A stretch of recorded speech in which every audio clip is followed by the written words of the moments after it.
2 दिवसापूर्वी शनिवाडा परिसरामध्ये माननीय देशाचे मंत्री सन्माननीय नितीन गडकरी साहेबांचा दौरा काही विकासाच्या पाणीकरता आला होता आणि त्या दौऱ्यामध्ये माननीय नितीन गडकरी साहेब गेल्यानंतर त्या ठिकाणी बंदोबस्ताला असलेल्या पोलीस अधिकारी सन्माननीय आमच्या भगिनी त्यांना ज्या पद्धतीने भारतीय जनता पार्टीच्या कार्यकर्त्यांनी चुकीच्या पद्धतीने आणि विटंबनासारखा प्रकार घडला त्या ठिकाणी माननीय हेमंत रासने उपस्थित होते आणि हेमंत रासने उपस्थित असताना त्या चित्रफितमध्ये प्रमोद कोंडे सारखा नराधम ज्या पद्धतीने त्या महिला अधिकाऱ्यांशी वागत होता, त्यांच्या अंगाला ज्या पद्धतीने टच करत होता, हा सगळा प्रकार निंदनीय हे तर पोलिसांनी पाहिलाय। परंतु हेमंत रासने त्या ठिकाणी असताना त्यांनी त्याला त्याच वेळेला त्याला सबक किंवा काहीतरी त्याला बोलायला पाहिजे, पण त्यांनी कुठल्याही प्रकारचं त्याला काही जाब विचारला नाही। परंतु ज्या वेळेला ही महिला भगिनी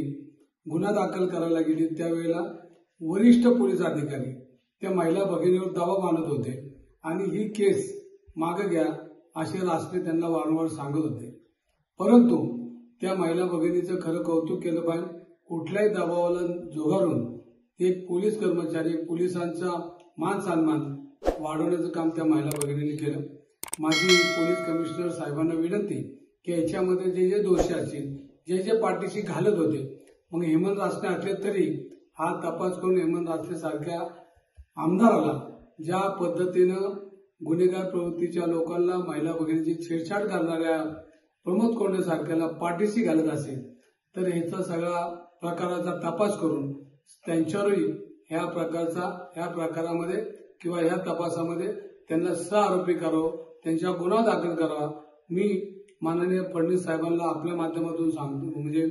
विनंती करतो की साहेब याचा तपास करा आणि ह्या आमदारांनी जर हे काळकृत्य करण्याचा प्रयत्न केला असेल तर त्यालाही तुम्ही पक्ष म्हणून किंवा पक्ष नेते म्हणून एक मुख्यमंत्री म्हणून आपण त्याच्यावर कारवाई करावी अशी मी फडणवीस साहेबांना या माध्यमातून विनंती करतो। आमच्या त्या महिला भगिनी त्यांचा जो अन्याय झाला तिथं पुणेकर विसरणार नाही, कारण हे आमचं पुणे हे विद्येचं माहेरघर आहे आणि ज्या शनिवारवाड्यापासून पेशव्यांनी दिल्ली आटकेभर झेंडे लावले, त्यांचा इतिहास गौरव इतिहास ज्या भूमीतून झाला त्या भूमीमध्ये भारतीय जनता पार्टीचा आमदार आणि त्याचे कार्यकर्ते ज्या पद्धतीने यांची वागणूक आहे ही काय पहिल्यांदाच नाही, पूर्वी माननीय आमच्या भगिनी वैशाली नागोडे यांच्यावर बी हात उचलण्यापर्यंत हे प्रकार घडले। अशा कार्यकर्त्यांना जर आमदार लोक पाठीशी घालत असतील आणि माननीय आमदार त्या चित्रफितमध्ये